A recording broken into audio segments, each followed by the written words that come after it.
Student, स्वागत है teach for maths में। इससे पहले हम फ्रैक्शन और डेसिमल, उनके add, subtraction, multiply, divide already सीख चुके हैं। अब हमारा नया टॉपिक स्टार्ट हो गया है स्क्वायर। स्क्वायर और स्क्वायर रूट, वर्ग और वर्गमूल। तो स्क्वायर सबसे पहले क्या चीज़ होती है ये जान लेते हैं। जब किसी भी डिजिट को उसी नंबर से मल्टीप्लाई किया जाता है, किसी डिजिट को उसी डिजिट से मल्टीप्लाई किया जाता है, तो जो निकलती है उसको स्क्वायर रूट कहते हैं, और जिससे निकलती है उसको स्क्वायर कहते हैं।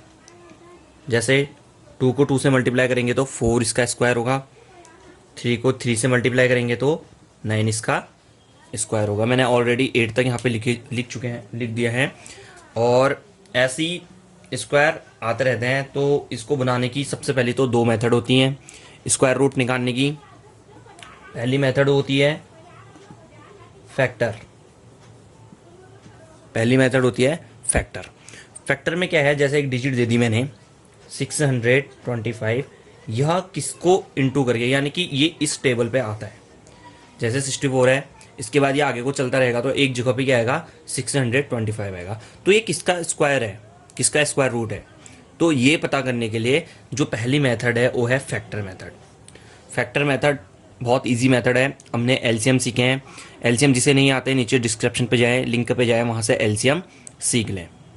मैं ऑलरेडी एलसीएम पे एक अलग सा टॉपिक बना चुका हूँ, तो आप वहाँ से जाके सीख लीजिए। तो अभी हम बात कर रहे हैं स्क्वायर की।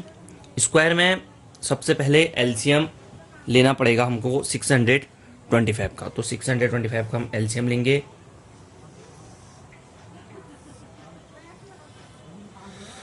तो एलसीएम क्या मैंने साइन बना दिया है, जिसके वंश में इसमें 2 का टेबल नहीं जाएगा, क्योंकि डिविजिबिलिटी जिसे नहीं आती है डिस्क्रिप्शन पे जाके लिंक को देखें। इसमें 2 का टेबल नहीं जाता तो किसका जाएगा, 3 का ट्राई करेंगे, 3 का भी नहीं जाता, क्योंकि 6 और 5 को ऐड करके 11, 12, 13 आ रहा है। 13 में 3 का नहीं जाता, 3 का भी नहीं जाएगा। देन 4 का 25 में नहीं जाता तो इसमें भी नहीं जाएगा। अब आता है 5। तो 5 क्या कहता है, 5 की डिविजिबिलिटी कहती है जिसके वंश में 0 या 5 होगा उसमें 5 का टेबल जाएगा। तो इसके वंश में 5 है तो इसमें 5 का टेबल देंगे हम। 5 का टेबल देंगे, पहले 6 में देंगे 5 1 जा 5, और इधर आएगा 5 2 जा 10, और 2 यहाँ जाएगा 5 5 जा 25। अब पहले 5 का गया तो फिर उसके बाद देन फिर 5 का देंगे, 5 2 जा 10, और 5 5 जा देन 5 5 जा 25, 5 1 जा 5। तो इसके जो फैक्टर आने थे वो आ गए हैं 5 इंटू 5 इंटू 5 इंटू 5। ये इसके क्या आ गए, फैक्टर आ गए। 625 के क्या आ गए, यहाँ पर को फैक्टर आ गए। तो अब क्या करना है, इसको कुछ इस तरीके से लिखा जाता है अंडर रूट 625।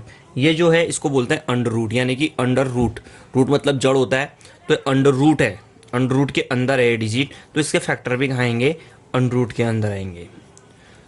तो जब आप हम इसके फैक्टर बना लेते हैं तो उसके बाद ध्यान रखिए अंडर रूट से वही फैक्टर बाहर आएंगे जिसके पेयर बनेंगे। पेयर मतलब सेम होने चाहिए। जैसे यहाँ पे 2 5 हैं, एक पेयर ये बन गया। पेयर मतलब जोड़ा होता है, 3 नहीं होने हैं, 2 ही होने हैं। 2 इसका बन गया, 2 इसका बन गया। तो इन दोनों के पेयर बन रहे हैं तो इन दोनों को बाहर आएंगे, यानी कि इन दोनों के बदले हम एक बाहर लिखेंगे और इन दोनों के बदले एक बाहर लिखेंगे। अब अंडर रूट के अंदर कुछ भी नहीं है तो अंडर रूट हट जाएगा। तो 5 5 जा 25।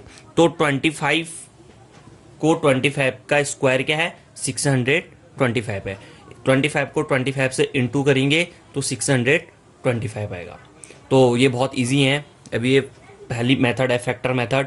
फैक्टर में आपने क्या करना है, दी गई डिजिट का एलसीएम लेना है और फिर उसके बाद उसके पेयर बना दें। आप उसके पेयर बना देंगे, अगर पेयर बन गए तो परफेक्ट स्क्वायर है। अगर कोई ऐसी डिजिट आ गई जिसका पेयर नहीं बना तो वो डिजिट क्या है, परफेक्ट स्क्वायर नहीं है।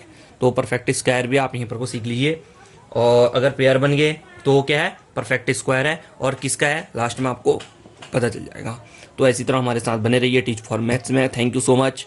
मैं ऐसी नई वीडियो लाते रहता हूँ। जो अभी चैनल पे नहीं है चैनल को सब्सक्राइब कर लीजिए। Thank you so much.